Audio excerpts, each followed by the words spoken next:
Di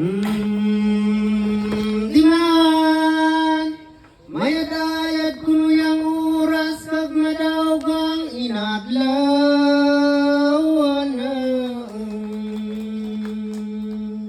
nga nagdurong kala kuno kita't matang iyo nagkita itma duyugan sa bantulayan kunong lugar bantugang irimoy nga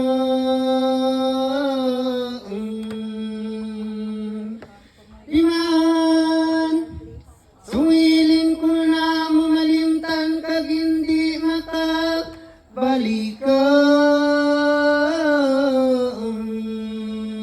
nga darapitan kuno na mo sa kalundun daron kunos ka matayon niya sulabi kunong kasadya nga sobras kasampanayan.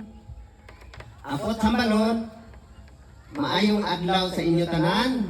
Malipayon gid kami nga mga panay bukid noon nga nagkirita kita sa amon nga lugar kay perti sa kanami hindi pareho to sa amon nga daw puro lang talon or gubat ang amon makitaan. Gani nagakalipay kami hasta lang siguro gid sa kamatayon namon hindi gid namon malimtan nga pagkiririta naton ilabi na gid pareho sa ila ni ma'am nga naghalin sa nakalain-lain nga mga lugar.